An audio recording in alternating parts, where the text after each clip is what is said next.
those issues were fine, and they were like, like Wolverine and these random like vampire teenagers, and you had Omega Red, but at the same time in X-Force, something else was happening to Omega Red, and it was unclear to us back then when we read those issues back to back how that would even work out, continuity-wise. And it's still unclear to me today. Like, I don't know what's going on there. But now it's implied that, these two books are actually intertwined in a way where this weird like vampire storyline now has plot significance for X-Force, and is part of the character motivation for why they do to Omega Red what they are doing now, which I still haven't fully understood, by the way. It seemed kind of intriguing, it seemed kind of cool to have him as this like sleeper agent, but I'm still unclear as to how exactly it's being pulled off, but that's secondary.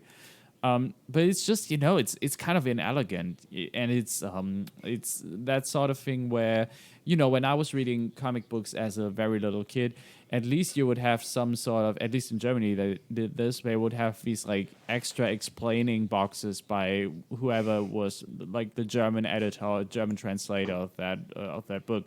And they would at least like tell you, okay, you have to read this issue to get what's going on there, or like here's what went on in that other issue. That kind of would have helped, but this is just a weird way of handling it, I guess. Yeah, it's convoluted, and it could resolve into something interesting. Like, I think I've wondered aloud before on the podcast whether Dracula will end up teaming up with Mikhail Rasputin or something, but we're not getting that impression from this issue. Yeah, that's right. And it's also like I already forgot what happened to these vampires. Like I would be able to explain it to you if you asked me. Honestly, the last time we saw vampires, it ended with Wolverine being teleported away to the Fortnite crossover. Yeah, oh my god, that was all one issue too.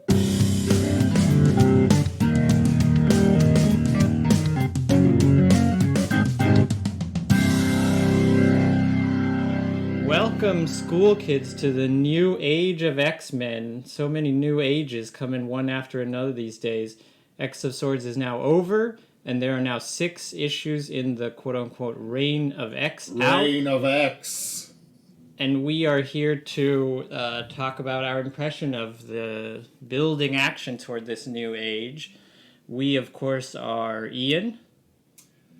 Howdy, Homo sapiens, Homo superiors, and homos in general. And Marius. Hello. And me, Nolan.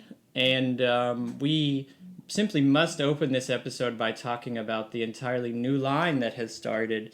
That is S.W.O.R.D. S.W.O.R.D, which I believe is a callback to the Joss Whedon run on X-Men, yes. And which I think Ian can probably tell us the most about. That's where Abigail Brand first shows up along with S.W.O.R.D, yet another suspiciously convenient acronym organization in the Marvel Universe. This one oriented towards extraterrestrial defense and diplomacy. Here we see them back in action, once again, under the command of Abigail Brand, but working for Krakoa specifically. Abigail and Magneto exchange some words about exactly what the nature of that relationship is, but at the same time, S.W.O.R.D is up and running with a all-new, all-mutant staff. And their staff directory is so hot it's got redactions. What we do see is like half a dozen teleporters, a bunch of former acolytes of Magneto, and a Skrull ambassador. Mm-hmm. And do we know who this Skrull ambassador is? Is he a character from Empire or something, or what? I think this dude's been around for a minute. The Skrulls, of course, are now unified with the what are they called? Captain The Marvel's Kree. the Kree, and under Hulkling as their emperor, and so, they're presumably pretty cooperative, but one conflict that is hinted at very early on is that Hulkling is, of course, a daughter of Wanda Maximoff? Is that a son of Wanda Maximoff? It's a bit more complicated than that because he would be Wanda's son-in-law by now, I think. Because Hulkling just recently married Wiccan, who is, in some sense, although it's debatable to what degree, the son of Wanda Maximoff. Right. Okay. Yeah, Wiccan and Speed are the magic mumbo-jumbo, reincarnated, hyper-aged reincarnations of Scarlet Witch and the Vision's twin boys who were low-key eaten by demons. Wow. So they've been retconned from formerly being half mutant to being 0% mutant, half hologram, half human, I guess. Yeah, I mean that's a way of putting it for sure. Yeah, It's complicated. it is. Yeah. That was that whole like space politics thing. That was one of my favorite parts of these issues because it gets so complicated so fast, and it's like, oh wow, holy shit! Like all these characters from all these different books and corners of Marvel's canon are really now connected in such an intricate way. Especially at first I didn't even think about the Magneto Wanda connection because that has been retconned. It's 5 been a years couple ago? of years, it's been a couple of years now. It flies in the face of their entire previous publishing history and is obviously due to the most cynical of motivations. It's so stupid. Yeah. It's just so stupid. There's no story there. We're wringing the most story out of it that anybody has by turning her into Krakoa's boogeyman, this pretender. Right. Which It's is a good- I think this is the first time that we see that, Magneto is actually all on board, the ongoing he's sort of- tarring and feathering of this woman who he, abused as a child before he found out that she was supposed to be his daughter. And then for a long time he treated her as a daughter, and then learned that she wasn't.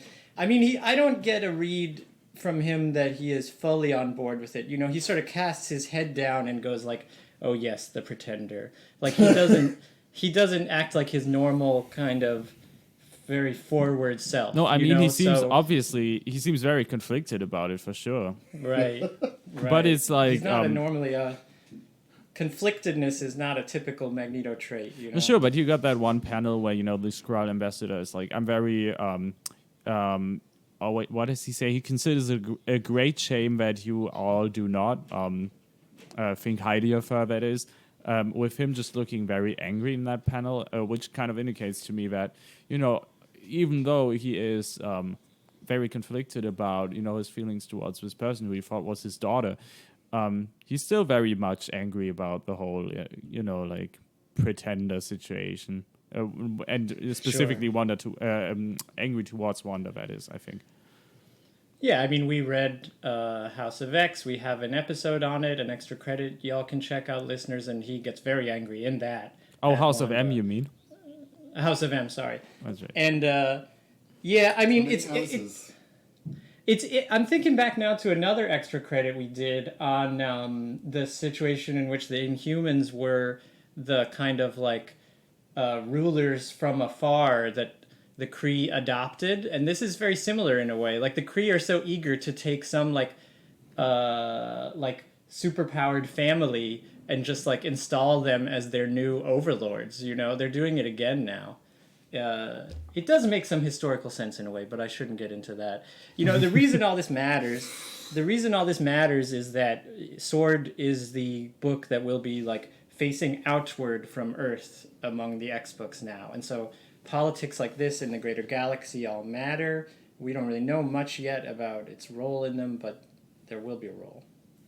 It's interesting, and I think one of the two of you brought this up, that there's so many events, or maybe I read that somewhere else. There's so many events and weird continuity things that this first issue has to deal with. But I thought it did it in a way that was pretty elegant. It was, yeah. And there's a lot of... Yeah, I was just going to say, and looks great, shout out to Oh, absolutely. Valerio Schiti and Marty Gracia for... No, this is one of the most gorgeous is, books right now, I think. This is a top tier X-Men product for anyone who this somehow slipped under the radar. That there's from the writer of Immortal Hulk with a simply astounding art team that's given us. This book is dripping with 90s mutants wearing Jean-Paul Gaultier Fifth Element looks, sending off genderqueer vibes. WizKid, Frenzy, and Cortez especially all look quite non-heterosexual. Right. So speaking of them, so listeners, if this did slip under your radar, we strongly encourage you to read it. We think it's going to be one of the better X books going forward. You don't have to stop the recording and read it. There's no big twists or anything in the issue. But if you did read it, what you may be wondering is like, well, if this is like a main X book, one of the premier ones, who are all these characters I never heard of before, right? And that is why we are here to tell you about them. Class is in session, and Headmaster Ian can tell us all about a lot of these characters. So can Right, prepare to get schooled. Yeah, where do we want to start? We've got. WizKid. If you listen to our early episodes on Inferno, we're all big WizKid fans. We've been waiting for WizKid to show up. Yeah. He's what I don't know. I mean, we can simply say he's a sort of troubled, frustrated young genius. He was an orphan, right? Or no, did Nanny pluck him out of his parents' home or out of an orphanage? Or did he... No, he avoided getting captured by Nanny, right? When I think WizKid, I mostly think him, using his powers to make a demon computer to open a gate between dimensions, which... Now that I say all of that out loud, does seem kind of relevant to S.W.O.R.D. No, I'm gonna be totally honest with you. Reading that whole WizKid stuff in Inferno, that was kind of like a fever dream. So I'm not sure how much I remember of that.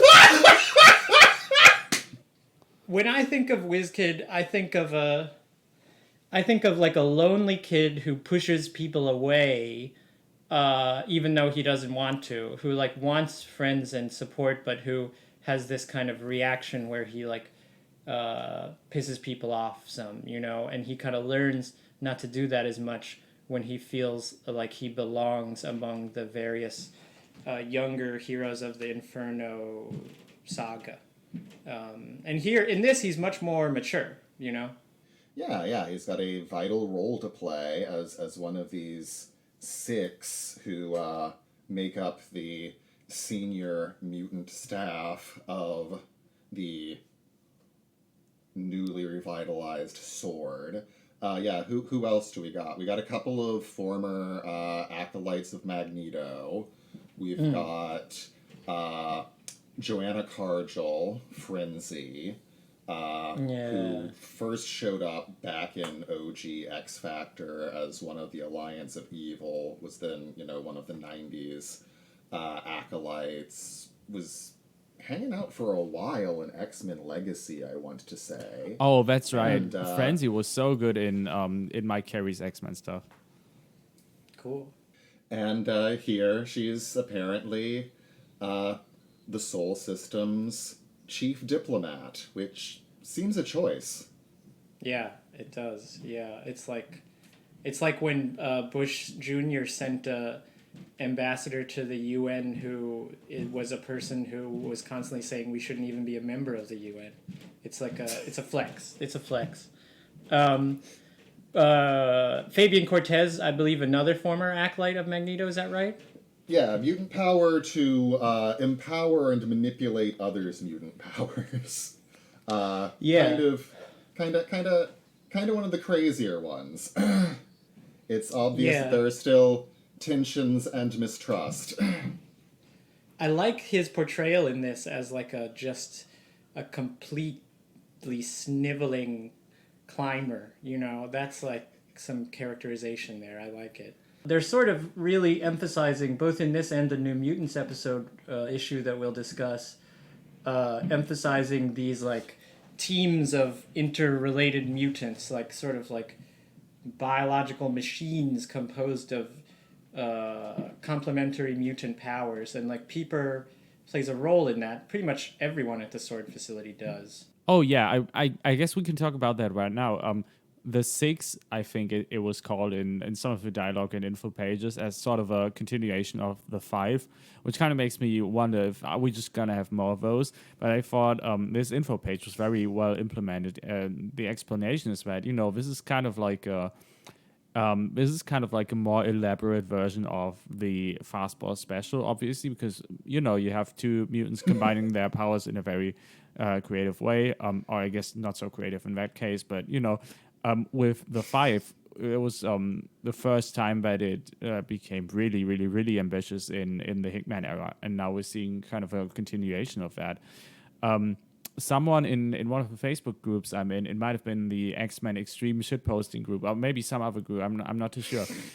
Someone compared them to, which I guess you are unfamiliar with a group of mutants from Age of X, where, in the like Age of X universe, you have a group consisting of these like telekinetics who just are responsible for building this giant like telekinetic protection wall around the fortress that the characters in that universe live in.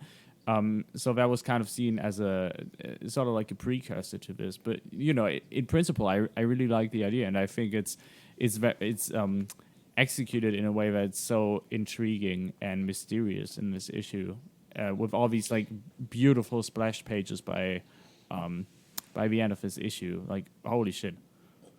Yeah, I didn't really understand it until the end of the issue, and I still don't, but at least when you see it in action, you get a better sense of it than just from the data page explaining it more technically. I don't think we're supposed to understand it fully, but it's it's about kind of the vibe that it's giving off, and the the visual spectacle of it with all the like implied deep space exploration and mind warping concepts being discovered here. Right. It really just gives you the sense that like this is the future. Yeah, I mean, what I do understand is that the purpose of this group of mutants and their complementary functionality is basically to like do the same thing physics does and what astronomy does, to like push the limits of like where we can access, what we can access, how we can use subatomic things and greatly distant things to better humanity. And that's why the last couple of pages of this issue are the X-Men having sex with outer space in order to create unobtainium. Let's briefly say what happens there, and then we can get back to the roster, because there's a few more little-known characters we should talk about. But they sort of... How do you interpret this closing scene of it? What it looks like to me is they go inside a star, and they find another great old one, like the one the summoner pulled out of the star. It has like tentacles or something, but then it sort of turns into a little tetrahedron, and they grab it. That's what it seems like to me. Yeah. Yeah, no, that's how I read it too. And I think we're not supposed to know exactly what this is all about. What but the hell we're looking I at guess we'll find out in the next couple issues. But it, closing this issue off with a Victor Van Doom quote, it gives off this intense vibe. Like if this is something that Victor Van Doom, a person that's so arrogant and so power hungry and so proficient in magic and science, would be warning you about, and where he would be like, only I could master this because I was taking these precautions, but you should be careful. Like, holy shit, like, what are we dealing with here? And of course, this isn't necessarily a quote that's, like in universe about this substance, but, that's clearly like the artistic decision that was being made here to give off that vibe, like if it's something that Victor Van Doom would be implied to warn you about, like, you know, you kind of know what you're dealing with. It sets a tone. It does. Yeah. S.W.O.R.D is basically, on the surface, S.W.O.R.D is X-Men Deep Space Nine, you know, up there on their space station engaging in interstellar diplomacy. But and honestly, that would be enough to sell this book for me. But this is from the writer of Immortal Hulk, so we're also getting high concept, weird things that don't necessarily make sense one issue in, but that's fine. You know what? I'm here for it. I'm ready to sit down and see where the hell this one is going. It's also like it has my attention. If he approaches this book in any way, you know, in the same way that he does Immortal Hulk, you know, you're gonna have intense payoff like 20 issues in that you weren't even expecting. So that's kind of how he was approaching that book. But, you know, maybe that's not a perfect comparison because Immortal Hulk is one of the best-selling books right now, I still think. And it's also one of the most beloved books, and it's like a 50-issue story. You know, like maybe S.W.O.R.D isn't going to be that. But, you know, it can still be a really damn good book. One thing I wanted to touch on before we move on to the next issue was this book's main character, Abigail Brand. And dear listeners, let me tell you about one of my favorite characters in comic books, Abigail Brand. I think it's, and I think one of you mentioned that earlier, she's obviously from Joss Whedon's run on Astonishing X-Men, where she was this kind of like surprise twist reveal where, you know, she was sort of like the leader of this subdivision of S.H.I.E.L.D. that was operating in space, that was at that point still a secret, and was kind of behind some of the things that, you know, the X-Men were dealing with at the time, the Breakworld stuff, maybe you remember that. So she actually started out as like a half villain, you could even argue, or like a maybe not so sympathetic character, but over the course of that run, you know, it's so easy to see Abigail Brand as this like space cop that, you know, like doesn't play by the rules and it does what needs to be done. It's easy to interpret her that way, but I think she's actually way more cool and way more nuanced than that. So for starters, she was actually at the time, you know, she was one of the very few characters who really saw Beast's humanity in a sense, you know, just in terms of like, you know, physical intimacy, something he was struggling with, obviously still at the time. You know, that was back when Beast was a character you could sympathize with. That went downhill pretty fast. So that was interesting about her. She's half alien and, you know, half mutant / human, which is also a plot twist from I think that might have been Kieron Gillen's like post AVX 5-issue miniseries, where it was revealed that she's actually half mutant, and she was collaborating with Cyclops' and Magneto's mutant underground revolution at the time, which is, you know, that's just the kind of stuff that makes the character that was already pretty cool and makes her even more cool. So I guess like she hasn't been in a lot of books since, not that I'm aware of. You've had her pop up in Astonishing X-Men every now and again after Whedon had left, which was a title that I think wasn't really going anywhere, except for maybe some of the Marjorie Liu stuff that was really good. But, you know, I'm just really happy to see her back in the spotlight. And you can see kind of like in this issue, she is a mutant that has, you know, some sense of allegiance to her people that is really powerful. But it's also kind of an ambivalent relationship. We see that with, you know, her relationship with Magneto. Obviously, there's mutual trust there, or mutual respect, I should say. But she also has, you know, other motives that are, you know, set her apart from maybe some other mutants. It's a bit more layered than that, and we can see that in this issue, which is why I think this is a great depiction of her character, because she's like, you know, obviously I don't work for Krakoa in the sense that maybe Magneto is expecting, and I'm going to be upfront about that. And, that upfrontness and that, thinking outside the box is something that I think sets her character apart. And I just love her. I think she was great in this issue. And this issue was great. Yeah, just going to say I enjoyed the little bit of journal entry that we had from her assessing the state of affairs of the space agencies since her departure from Alpha Flight, and apparently having been replaced by every super person in the Marvel Universe's least favorite government agent, Peter Henry Gyrick. Yeah. Yeah, that also seems to have been an equal consideration in taking over as commander of a Krakoa-sponsored S.W.O.R.D, because somebody's got to be looking out for Earth and the Sol system, and Alpha Flight is fucked if they've got that asshat.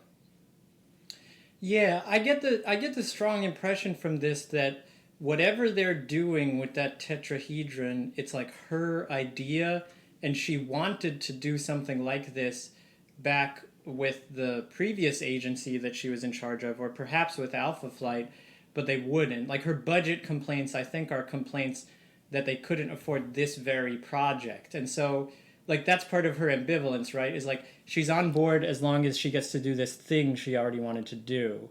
And otherwise, yeah, to some extent, she's not so... to some extent, that's how she operates. But also, like something that was referenced in this info page was the Shield black budget days, is I think what she calls it.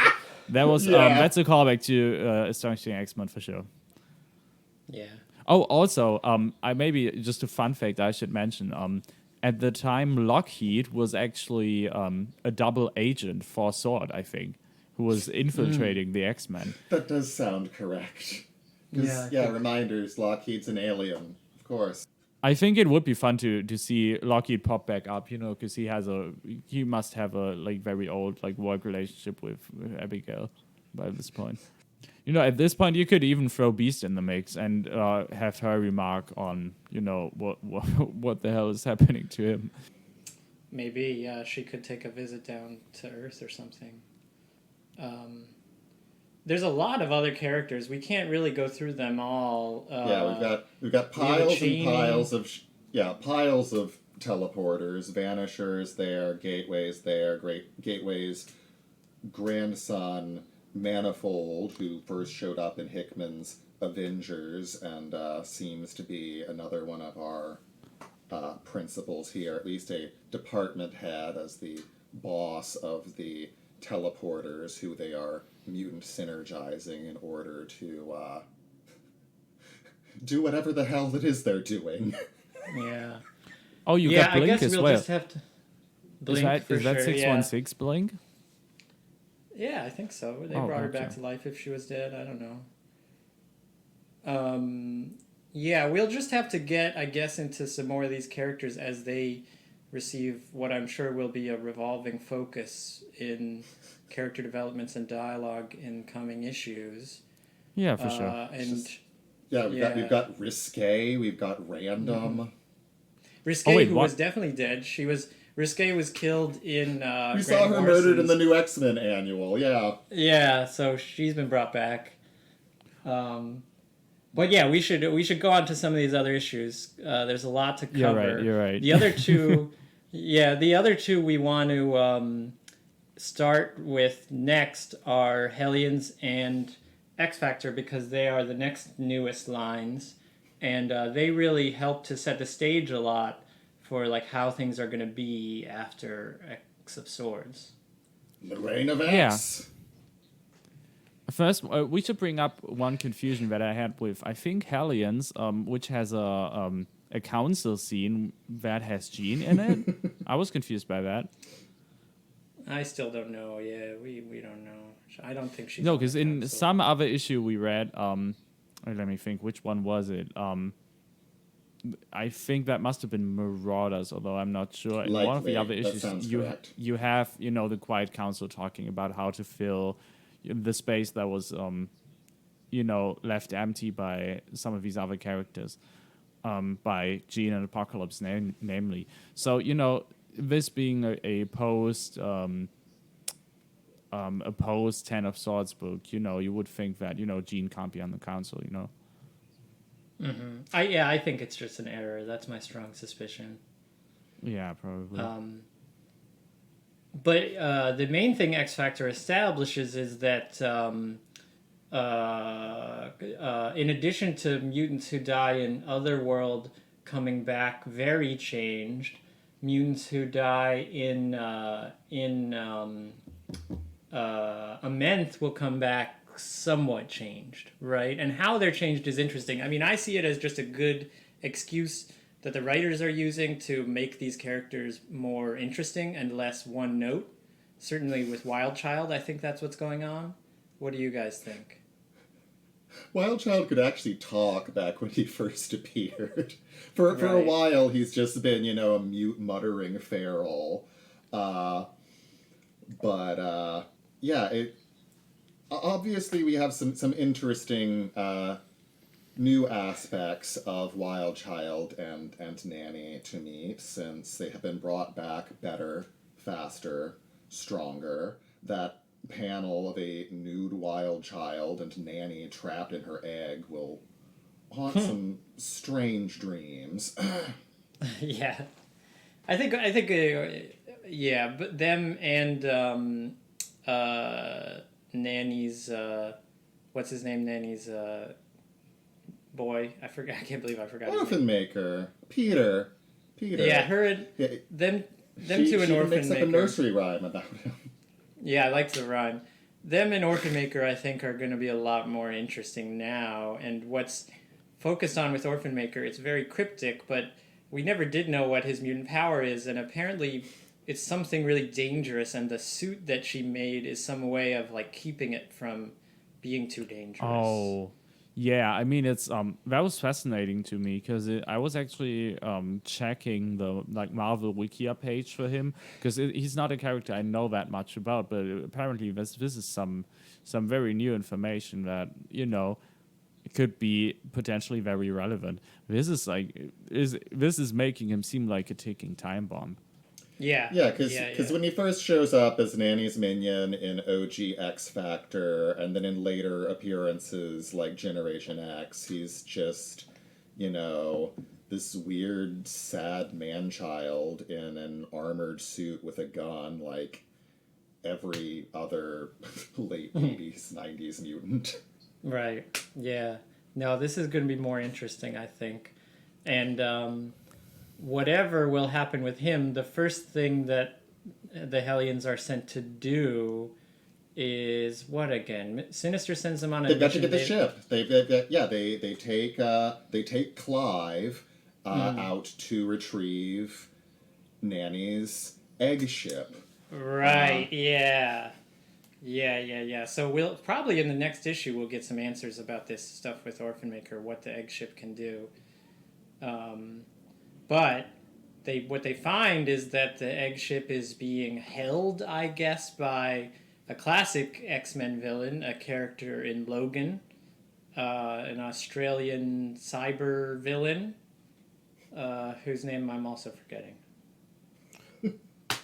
Cameron. Oh wait, it's Cameron. It's Cameron Hodge. That's right. Yeah. Yes. Yeah.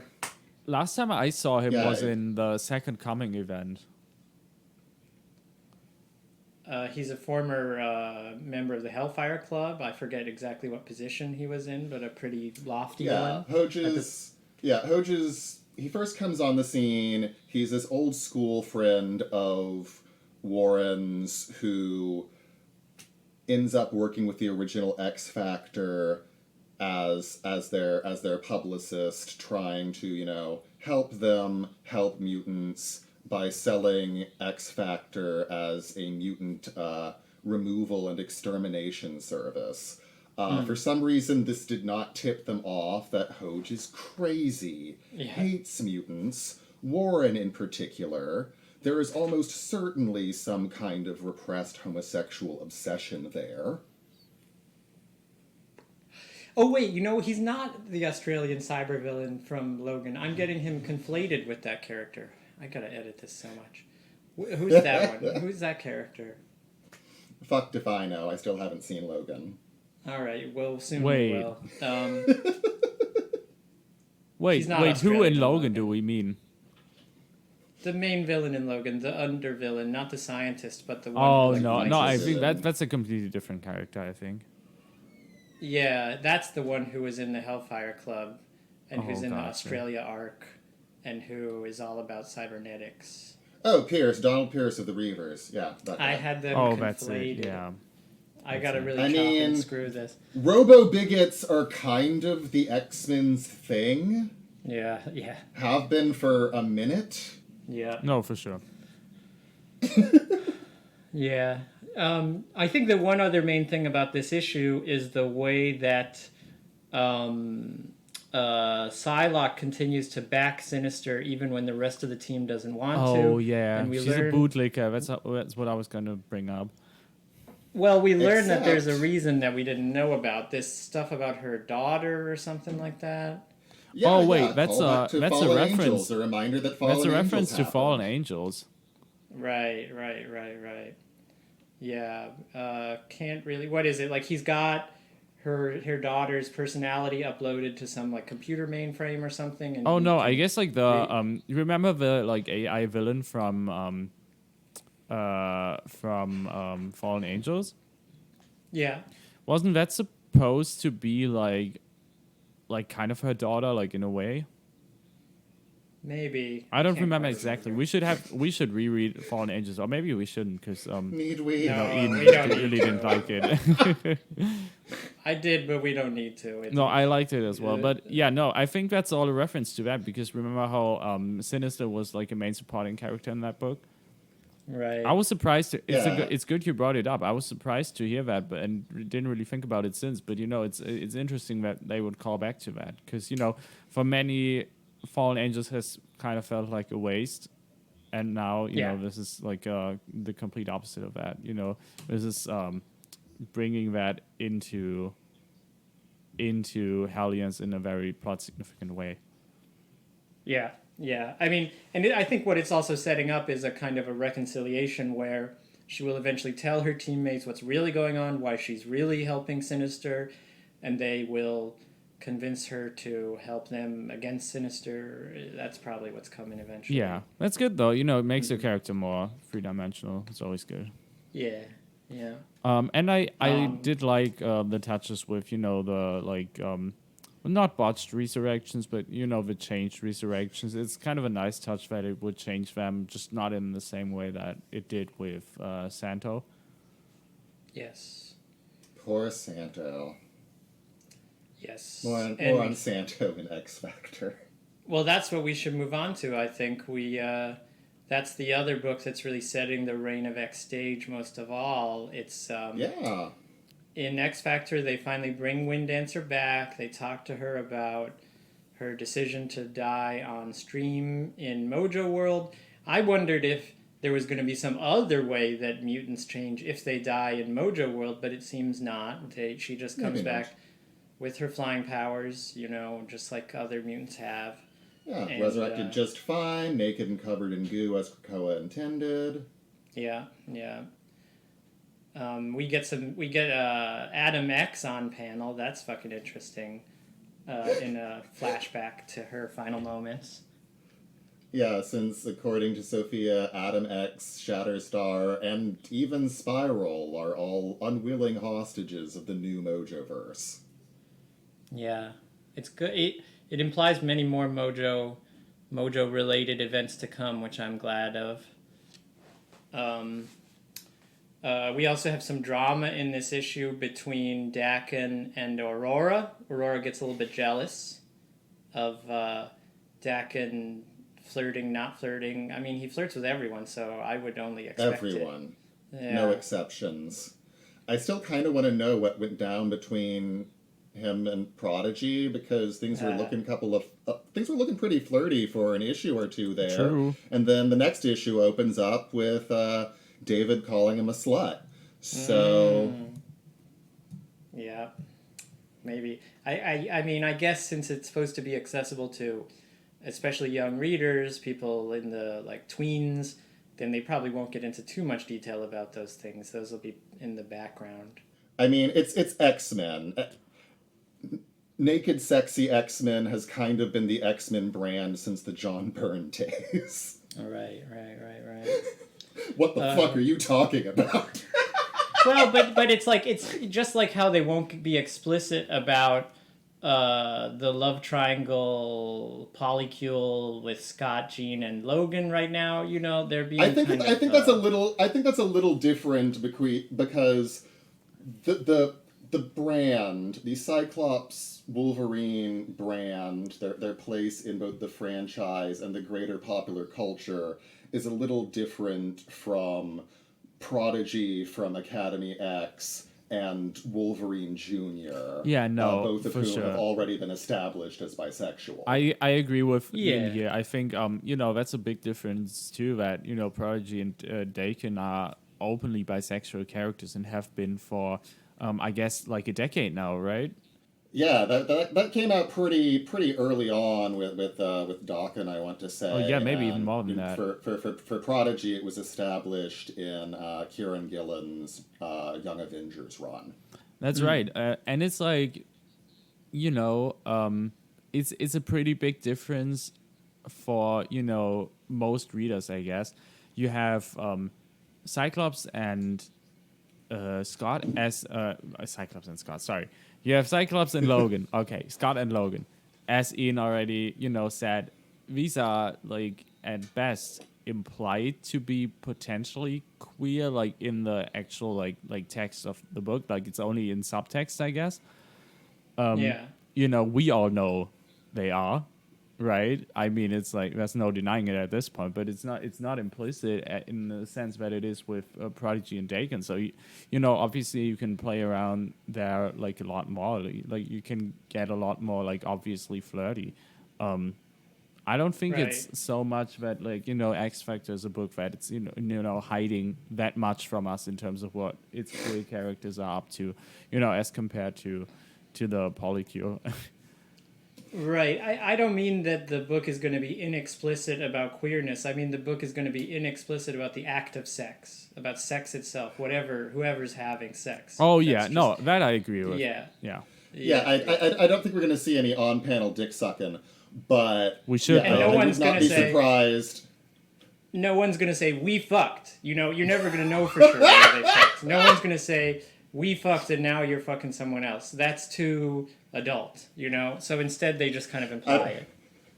I don't know. In New Mutants, Warlock seems pretty explicit about being sexiled by Doug and Bay. True. That's about as close as they'll come, I imagine, to explicitness. Oh wait, one more thing that I thought was really cute about this issue. Two queer characters where we see kissing in one of these panels are Mercury and Bling. Yes. I don't actually know when they came out as queer. It must have been around the like X-Men Volume 3 days. Although again, I'm really not. Oh, Volume 4, I guess it would have been the like all-female X-Men book. Oh, the Brian Wood one. Yeah, that sounds about right. Yeah. Yeah. Yeah, I've actually just started that run. So yeah, I couldn't say when that was. Yeah, that was like established. early 2010s. That was like 2013. That was also when Shogo was introduced. Yes, where Jubilee got that baby that's kind of become her defining trait for the past decade. Yeah, I mean before that it was vampirism, so I guess that's a step up. But yeah, this book is actually, this issue specifically is sort of an unexpected new X-Men reunion. We get a lot of aughts, Academy X, New Mutants, new X-Men characters present for Sophia's resurrection, and with Prodigy and Elixir as part of the main cast. Other than Mercury with Bling, we see Hellion, who has arms again, and Tag, who has not been blown up on a bus. Yeah, everybody's yeah, back. yeah, lots of those aughts era students, the folks from the M-Day decimation era, some of whom are just now recovering 15 years later. Right. Yeah, we established they're all back to life, and then someone dies at the end, and that's the cliffhanger for the next issue is why did Siren fall from the sky? So I guess we'll just find out what's going on with that in the next issue of X Yeah. Factor. Yeah, it's And the I don't death know of a how you former read X it. Factor. It seemed pretty implied that it seemed kind of implied. I don't know how you read it. It seemed kind of implied to me that Siren was murdered. Clearly, right? Maybe. Yeah, because like JP says, she's supposed to be able to fly, and I have a feeling, I have an inclination, I have a hope that with the death of a previous X Factorer, maybe in the course of the investigation, we'll see more characters from the David iteration of the team. They're all That'd be pretty cool. all friends and colleagues of Lorna's to varying degrees. Monet and Richter and Jamie, maybe Layla, Guido, and Rain. Although Rain's busy. She actually gets to talk now. She's That's always good. I'm looking forward to seeing what happens in New Mutants with Rain. Although I think for the time being, she's the only one of the aforelisted characters who's presently appearing as a regular and an ongoing title. Although we'll see who ends up being part of X Corp, since that looks like it's happening. Yeah, again. it is happening at some point. I'm guessing it's gonna be Archangel and M, obviously, but you never know. And both of them we are. did see them on that teaser poster. Yeah, they are in the teasers. Wait, one more thing before we move on to the next issue, though. What did you think about Santo? Because I was kind of surprised that this book would feature him so prominently, but it makes a lot of sense in some way because this is a book that has the resurrection process as one of its main topics, I guess, and the five as supporting characters at least. So it makes sense that these kinds of oddities of this character that doesn't really have a home right now in any other book would be dealt with here. Yeah, I mean, maybe something is intended for this, or maybe it's just sort of meditation on the fact that Santo is not even very human in a lot of ways now, or maybe just a baby. That's what they sort of posit. Yeah, he's a baby, although he has learned to speak, apparently. Yeah. Because he's fully physically developed, or whatever the equivalent of physical development is when you are a consciousness animating rock. Right.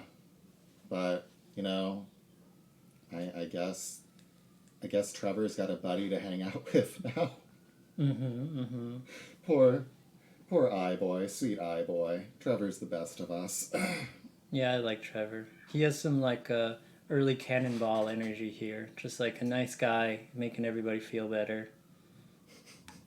Yeah, true. So gets ripped for it by Dawkins, who in turn Lorna rips to shreds. Yeah, good Lorna, good job. Since we brought up Rain, I think we might as well move on to New Mutants. The New Mutants. So we get a real introduction to a new dynamic for New Mutants, in which the focus will be on training and on slightly older mutants guiding slightly younger mutants. A smaller cast, thankfully. Hopefully, it kind of sticks to this. Yeah, we've got our core faculty who are established here with a pretty damn OG lineup of Danny, Rain, Shan, Jimmy, and Yana. It's like, yeah, those are all 80s New Mutants characters. They've they've been a part of the school aspect of the school for gifted youngsters for as long as anybody.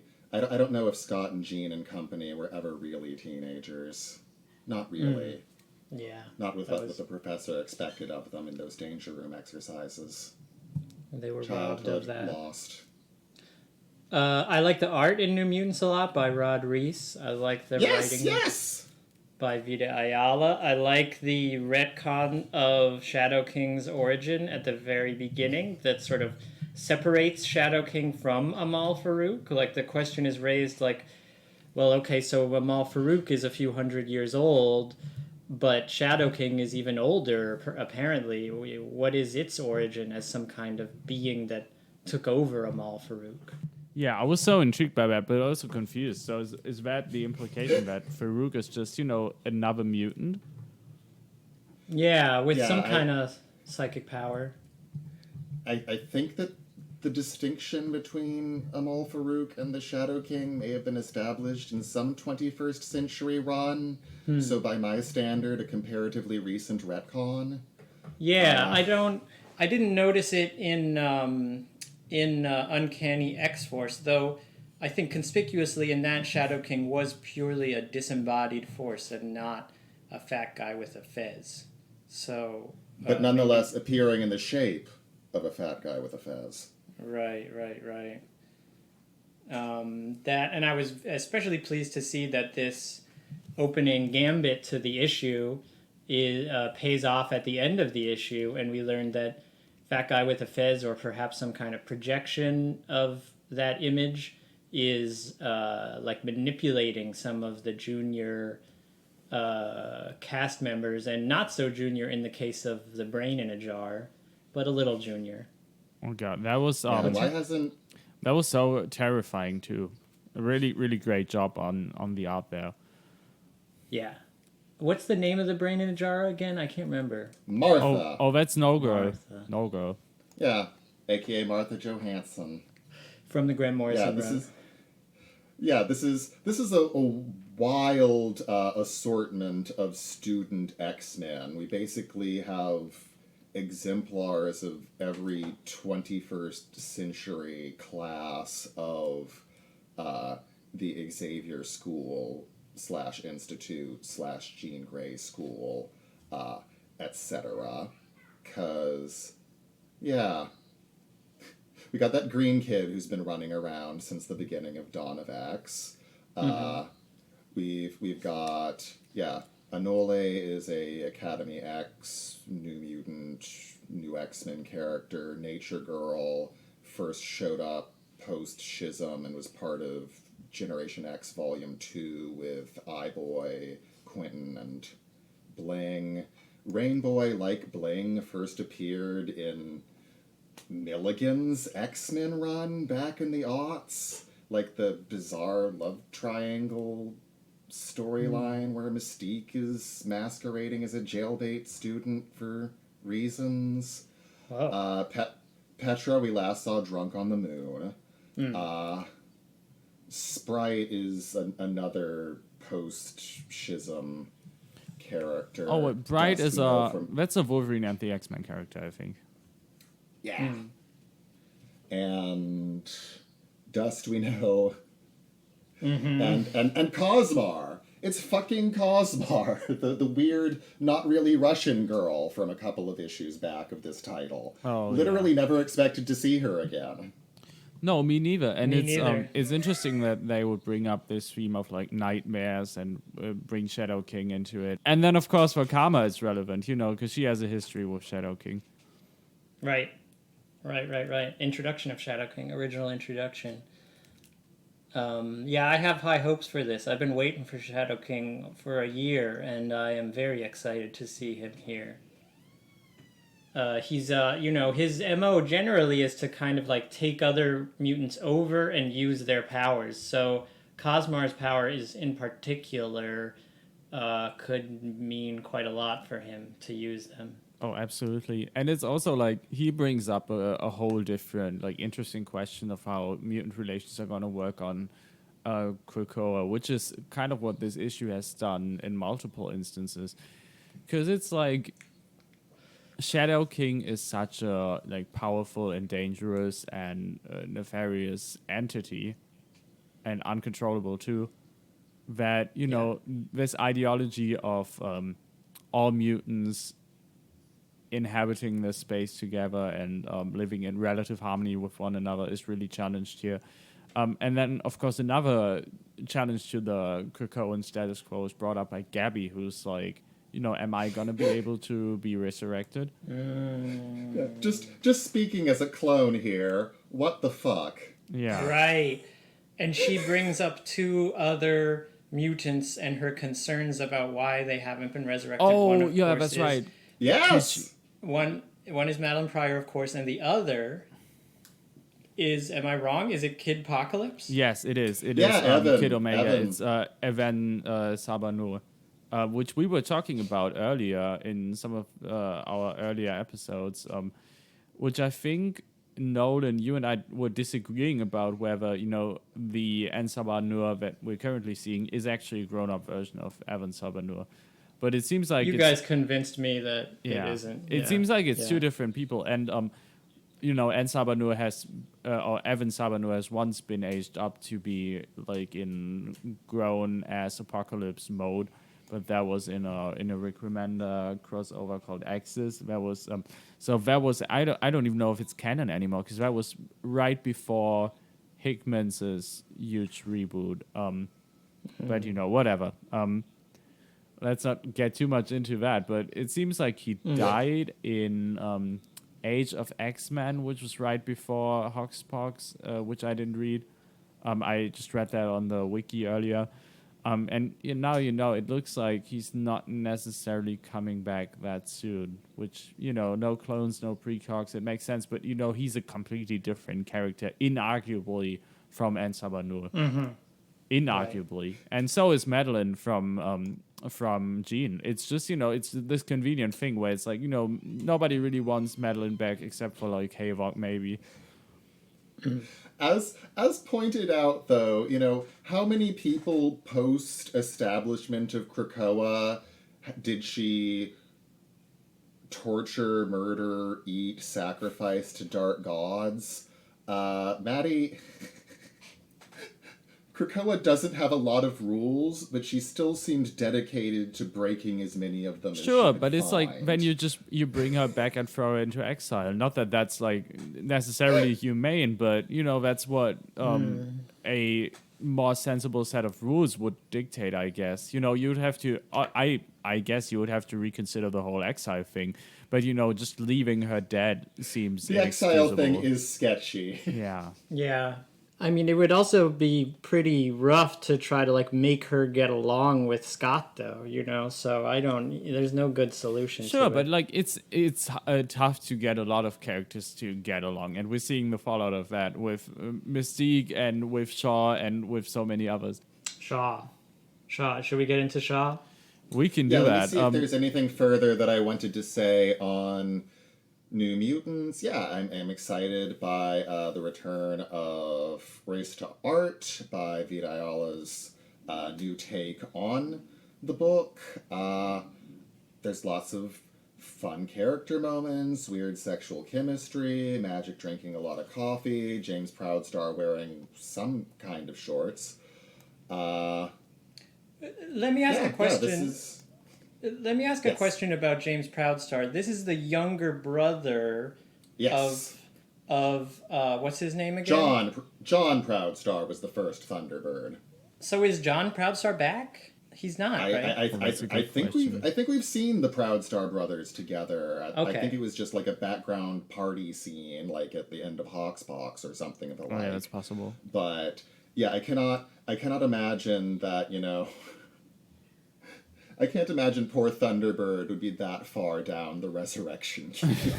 I hope not. All right, Yeah, just a couple more issues before, or just a couple more things before we move on to the next issue. I really liked this issue. It was fun. It benefited from its narrower cast, I guess. Or it had a more clear purpose for the characters that it was handling. It's still a lot of characters, but I think that inherently isn't a problem. That's what a lot of books do. This doesn't seem as aimless as the book has been before, but it also doesn't seem like a completely different book. It's still, it's fun enough.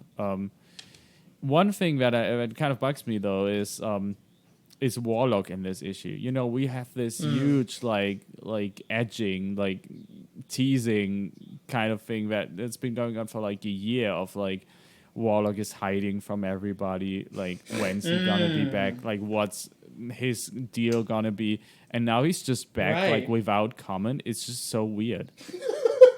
The time for the comment would have been at the beginning of X of Swords when they say, "Oh well, Warlock is back and he's Cypher's sword, though he won't end up using it." But they didn't then either. They didn't really say anything. No, I mean nobody brought it up, and it's also just like remember that Nightcrawler special? That wasn't really like a Nightcrawler issue, but more like a haunted house type thing in the mansion. It was so weird reading that and being like I think it was Ileana and Warlock who were like talking for a bit, and Warlock was like, "All right, I can't tell you what's going on right now, but I will tell you soon, and it's all gonna make sense in the end. And this is why I have to hide from others." And there's just not really any follow up on that, and I'm just very confused because the first time we saw him was wait, let me think. I think the first time we saw him was in X-Men issue 7, the one of my favorite issues. Just like sitting by a campfire and Scott being like, "Wait, did I hallucinate that?" That was so cool. But now it's like, okay, he's just back, and I don't have a problem with him being back. It's just a confusing way to handle that whole storyline. Yes. Maybe that was going somewhere. Maybe not. Doesn't seem to matter now because, Warlock came back to Krakoa to discover that there was a sock on the doorknob, and it looks like he needs a new bro to hang out with, and it seems that he's settled on James Proudstar, because why not? Yeah, I'm down with that. I like James Proudstar. He's good in the early Uncanny X-Force issues. He's good in plenty of stuff. Wait, do we think that Doug is gonna be in this book a lot? Like, where are we gonna see him have sex with Belle the Blood Moon? They could be like lying in bed together, I guess, in one scene or Gotcha. something like that. Pillow It's just talking, it who seems knows? weird for him not to be like a main character, not necessarily like a main character, but like at least one of the main supporting characters in one of these books. Given that he was in the teaser and he was so important in Ten of Swords. Yeah, I mean, I still think We're gonna be seeing Doug around. I Right. mean, he's one of Hickman's favorite characters, Yeah. so Maybe in Whatever. mainline X-Men. very possibly in mainline X-Men, since we do seem to still have some questions to answer regarding Krakoa's Quiet Council and the resurrection of certain fallen mutants. Yeah, that makes sense, I guess. X of Swords. shout out to the Gorgon only themed Twitter account that followed us and shared one of our tweets. Speaking of the discussions around mutants being resurrected. All right, so picking back up with Marauders 16 Consequences, as Shaw's treacherous act of horticulture finally bears its dark, hairy fruit. Yes, a callback to your joke about that. Yeah, it does bear fruit. This has been a much anticipated issue. I myself was not very satisfied by the resolution of that feeling of anticipation. What about you guys? I thought it was pretty good. I just had a couple issues with it, and maybe we can get into these first. And Nolan, I think you're gonna agree with a lot of these. Ian, what did you think? Yeah, after a couple of issues of crossover, it was nice to return to where we were with the whole Kate and Emma's secret plan for revenge, and we get a secret plan for revenge. They have their revenge and a couple of, fun kick-ass moments, and it was about, I guess it was about what I expected it to be, which isn't normally how I would describe the best Duggan issues of this era. I generally expect a little more weirdness and surprise from these books. Yeah, no, I agree. Especially with something that's been teased for so long. Now it's just like, they're going to his place and they just fuck him up completely, and it's cathartic in a way to see that happen, because he had it coming, and to see these like three of our main, and in my case favorite X-women just kick the shit out of him. It's so good. It's so good. But at the same time, what strikes me as weird is this like, it's been teased for so long, this like revenge plot, and the implication so far has been that they have to be smart about it. They can't just fuck him up and be like, okay, we're just gonna go like hardcore on him. They have to be smart about it in some way, and they didn't outright kill him, which is better than just getting him resurrected right away. But at the same time, it's like, it's not it's clear to everybody in that last council scene what's happening, right? Like there's no question about it. It's not even a secret anymore to like anyone. Yeah, they just wheel him out, the three of them together, Shaw with his eye gouged out, crippled with poison, and in front of the whole fucking council as proof of their depravity, and yeah, it's just understandably most have questions. It's funny because everyone other than the three X-women in question is like, what the fuck are we looking at? Except for Mystique, who's like, lol, don't care. Yeah. She almost looks like she's she knows what's going on, but she's like, no, let him have it. I mean, well, it could be that Mystique and Shaw are going to work together a little now, as much relish as she takes in this embarrassment for him, because they are the two council members now who are sort of extremely dissatisfied with the council as a body. The real thing that I think is so weak about this is that, like, this was already what Kate was gonna do, something like this, and Emma stopped her, and the tease was like, well, Emma's gonna do something much more effective and smart, like maneuver council votes in such a way that Shaw puts himself, he overextends his influence and then receives a comeuppance, right? That would be the smart way to do this. But instead, they just kind of give up on coming up with something interesting, and they beat him up. Yeah. And I agree. Fall back on the standard Emma Frost special that we have seen repeatedly since the 80s. Abduct, torture, brainwash. That's what she does. And it's not only just that, we've seen her do this with people. We've seen her do this with Shaw specifically. I think at some point she just, straight mind wiped him, which is also in a scene where Kate was accompanying her, which makes this, sort of like extra, I don't want to say redundant, but, it's it feels familiar. Again, I was still very satisfied with it. It was so cathartic, but oh yeah. Emma and Kate show up at Shaw's place, start wrecking shit. Emma straight depowers him so Kate can proceed to kick his ass in. Also, that weird beat with Glob. Oh yeah, I was just gonna bring that up. I wonder if that's ever gonna come up again, because he saw her throw him out of the window. Yeah, but he threw himself out the window. Oh yeah, I'm just saying, that's what I'm just saying that's what it would have looked defenestration. like to him, right? An auto defenestration, yeah. A Texas chainsaw, if you will. Yeah, as Glob Herman is made incidentally witness to things he wishes he hadn't seen.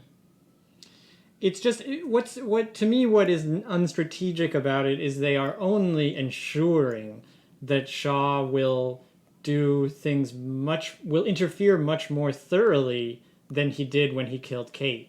You know, they are only making that a certain outcome of their actions, and that's just not. In what way? Well, they just made him thirst for vengeance. You know, you can't just like turn someone into like a motivated, vengeful force against you. That's like no way at all to defeat them. You're in a way empowering them. Yeah, But, maybe, you know- but I don't think he's gonna be able to do any of that anytime soon. I don't know. I mean, I think what's being set up here is that he's sort of the main villain within Krakoa now. I'm He's not sure certainly if I been the agree. main villain of this title for a minute, and I do expect revenge to come at some point because that's why the good guys don't kill, right? Because they have to leave the villains alive so they can come back. Yeah, but like Conflict. I'm sure he's gonna like from a storytelling perspective, it makes sense for him to come back in a big way at some point. But they can still throw him in exile. They can still absolutely do that. Well, yeah. If he does something as poorly planned as this, then yeah, they'll just throw him in exile afterward. But if he does something more intricate, where he causes Emma to overextend her influence, perhaps, or something like that. Yeah, no, that would be seriously cool. I agree. Yeah, I don't know. We'll see. Because, as much as I am a fan of the ladies, and also enjoyed the beat where Storm shows up to feed Shaw to Lockheed, because feeding her enemies to monsters is Storm's thing now. Yeah. At the same time, it was all rather smug and inelegant. It just doesn't have what I assume to be a flair for like high society maneuvering. Anyone from Emma's background should be much more capable of like ruining someone's public reputation than this. I guess we'll just have to see Cheers. where this goes. I'm certainly curious. But he's gonna be he's fucked for now. For now. So we have some complaints about that issue, but there were a lot of good things about it too. We have even more complaints about Marauders is still fun. We still love Marauders. There just wasn't enough on-panel homosexuality this issue. Issue, Duggan. Actually, come to think of it, I think next issue is a rematch between Storm and Callisto, so I'm pretty confident in getting my wish there. I also want to know whether Christian Frost is going to suffer any consequences here. I mean, he was an integral part of that plan that Shaw had, what's his... And Shinobi, and I guess, those Nazi incest twins are running around again. Yeah. So... Yeah. Wait, who? Yeah. Fenris. Mm-hmm. Wait, what did I miss? Andre and Andreas Drucker. Oh, no, I agree. Yeah, I remember now. It's been a minute. What issue was it that they showed up in and have not been seen again since? It's been a while. I'm Like getting 8 all issues these ago or all these books are so confusing now. That's why we're here. We're piecing it together. Also, listeners, are- I've been awake for like 16 hours by now, so maybe you should keep that in mind. Yeah. Last night, as I was falling asleep, Marius was waking up. That's right.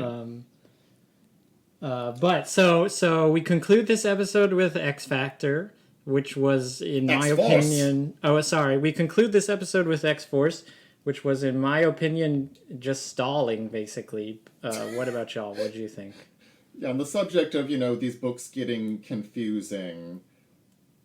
Yeah, X-Force 15. Just judging by the cover, you see Omega Reds, so you think Percy's been talking about Russians in this book and or vampires in that other book he's writing that might also be this book. And sure enough, we hit the ground running with a double mumbo-jumbo of vampire nonsense and Russian nonsense as we pick up right where we left off 3 issues ago, pre-crossover, with everyone hating Beast. Beast, who just looks so cool in this art by Cassara, right? Joshua Cassara. Yeah, looks really this Yeah, before we, rip this book to shreds, the art is really pretty. Yeah. I'm a big fan of it and of this way to depict Beast visually.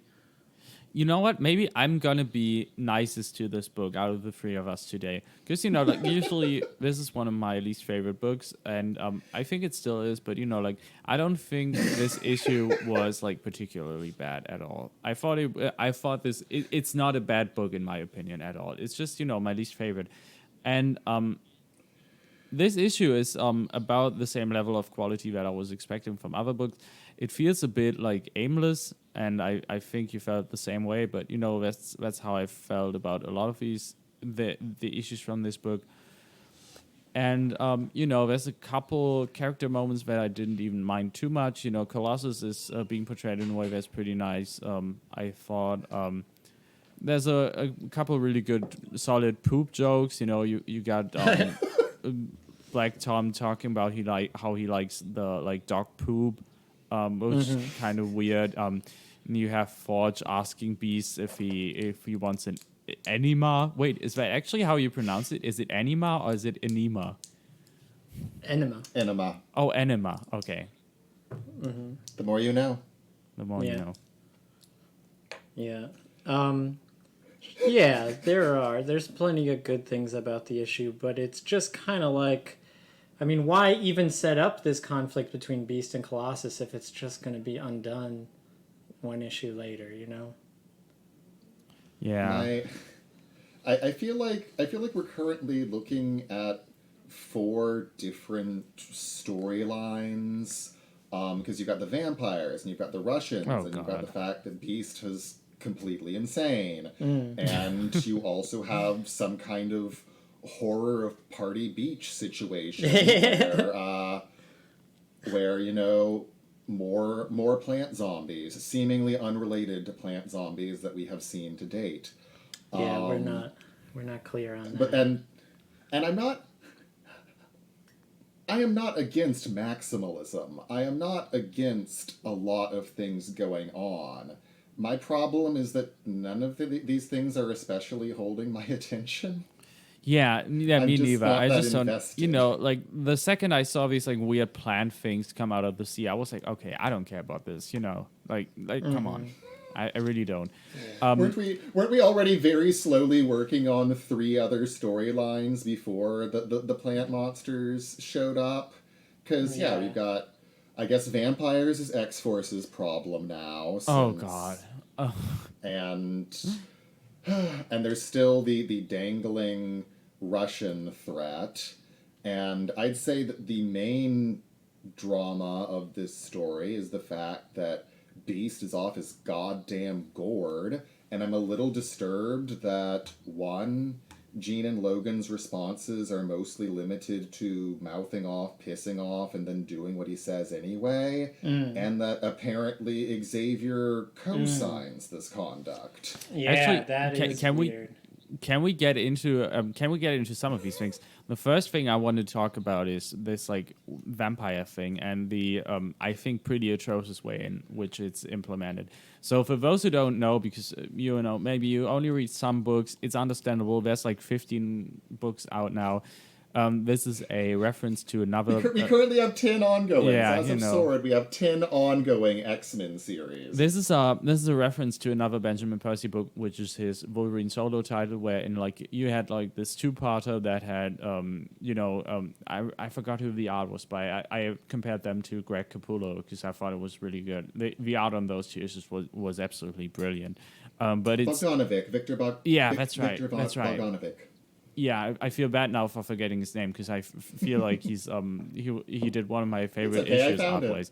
But those issues were fine, and they were like like Wolverine and these random like vampire teenagers, and you had Omega Red, but at the same time in in X-Force, something else was happening to Omega Red, and it was unclear to us back then when we read those issues back to back how that would even work out, continuity-wise. And it's still unclear to me today. Like, I don't know what's going on there. But now it's implied that, these 2 books are actually intertwined in a way where this weird like vampire storyline now has plot significance for X-Force, and is part of the character motivation for why they do to Omega Red what they are doing now, which I still haven't fully understood, by the way. It seemed kind of intriguing, it seemed kind of cool to have him as this like sleeper agent, but I'm still unclear as to how exactly it's being pulled off, but that's secondary. But it's just it's kind of inelegant, and it's that sort of thing where when I was reading comic books as a very little kid, at least you would have some sort of, at least in Germany they did this, they would have these like extra explaining boxes by whoever was like the German editor or German translator of that book. And they would at least tell you, okay, you have to read this issue to get what's going on there, or like here's what went on in that other issue. That kind of would have helped, but this is just a weird way of handling it, I guess. Yeah, it's convoluted, and it could resolve into something interesting. Like I think I've wondered aloud before on the podcast whether Dracula will end up teaming up with Mikhail Rasputin or something, but we're not getting that impression from this issue. Yeah, that's right. And it's also like I already forgot what happened to these vampires. Like I would be able to explain it to you if you asked me. Honestly, the last time we saw vampires, it ended with Wolverine being teleported away to the Fortnite crossover. Yeah, that's oh my god, that was all one issue too. Jesus. Yeah, it's I don't know, but we're gonna see him again. I mean, it kind of just seems like they're like driving the point home even further, too far, redundantly, that Beast should not be trusted. And like. Yeah. Sure, we get that. Beast is going to do one more thing here with Omega Red that is going to be considered unethical and disastrous in retrospect. How many more of them are we going to see, these mistakes of Beasts, before there is actually any consequence for them? It's also just Piotr is being way, way too nice to him. Yeah. Yeah, There are resurrection protocols. If Peter wanted to, say, break Hank's neck and give the Five free rein to fix whatever personality disorder he's picked up before he's pumped back out, I think that would be his prerogative as a gentleman and a mutant. He won't, though. Gentle giant. But actually, now that we're at it with the resurrection protocols, this is so weird to me. Like, we have this info page where Xavier is just like, co-signing everything that X-Force is planning with these resurrection protocols. And it's just like, okay, so they can just... And the Five are like, they can just do that now? Like, they can do anything. It's so weird to me. And the same goes for Marauders, I guess. Like, how would they just be able to place Shaw that far down the resurrection protocol? I mean, like, obviously with Shaw, it's like, nobody's gonna bat an eye. Like, nobody cares. But it's also like... what precedent is being set here, and what who has power over life and death, essentially. And X-Force is just absolutely he does, and it's terrifying. Also, one more thing that really bugged me about this issue. I don't want to be too negative about it, because I feel bad for being too mean to X-Force in general on this podcast, but it has this trope of like the character who is sort of like is tired of the battles that they've witnessed, and now just wants a peaceful life and yada yada yada, but it keeps doing it over and over again, and it keeps finding these justifications to have these characters still in the book. Like Jean and Piotr are obviously uncomfortable with all of this and don't want to be a part of X-Force, but they are being kept around as like the main cast of his book. And it's, always has these, like, weird justifications to it. It's messy. It was, when this book started out, I liked it because it was, like, the special ops genre book, and it did that well. Yeah. And now what is it? I don't know. It's about how evil intelligence agencies are. We get it. We get that. Yeah, we're kind of seeing a lot of the same beats, and it's progressively just turning into... Saw with Beast as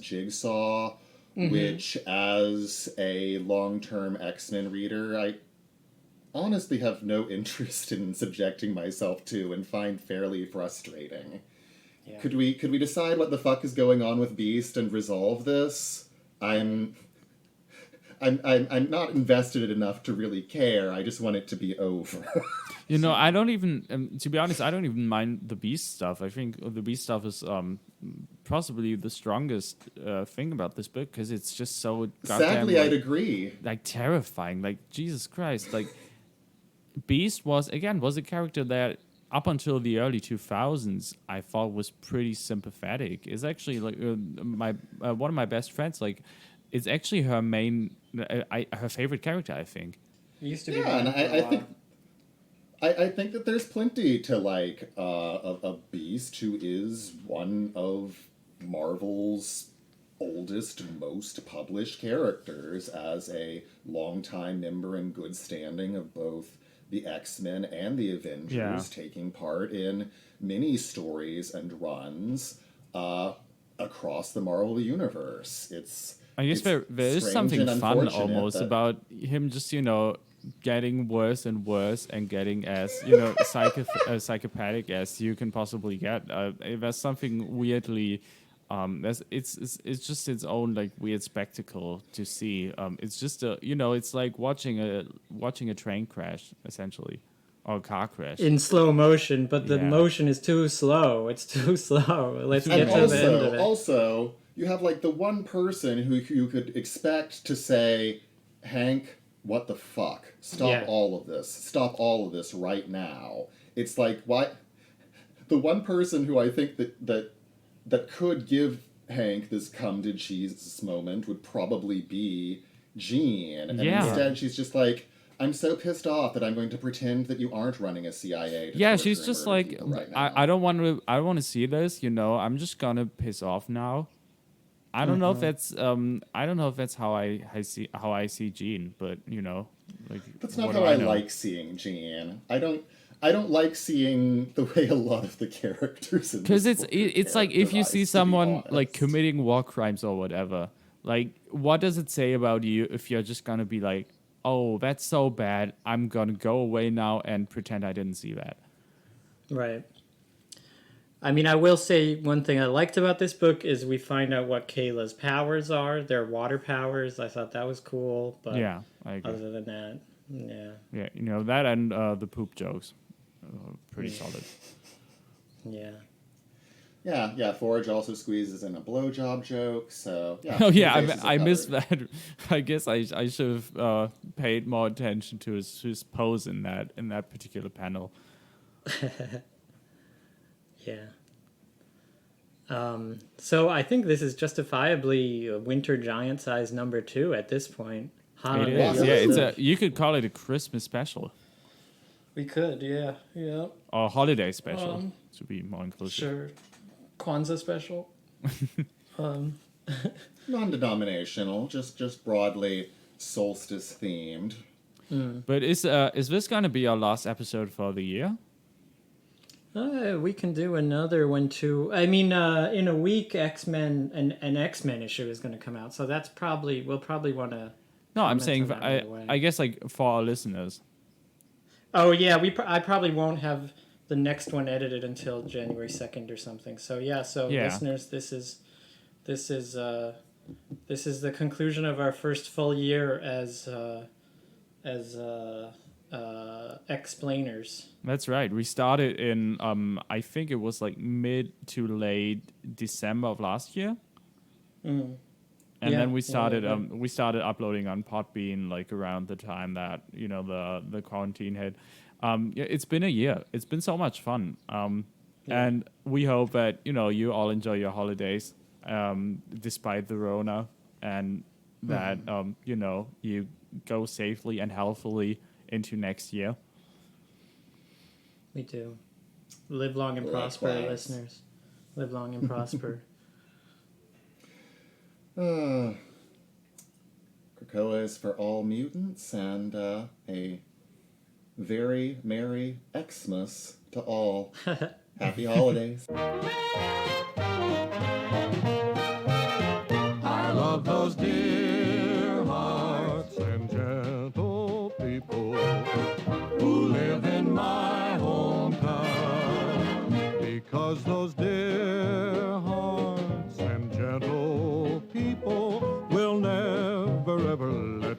down. They read the good book from Friday till Monday. That's how the weekend goes. How it goes. I've got a dream house. I'll build there one day with picket fence and rambling rose. I feel so welcome each time that I return, that my happy heart keeps laughing like a clown.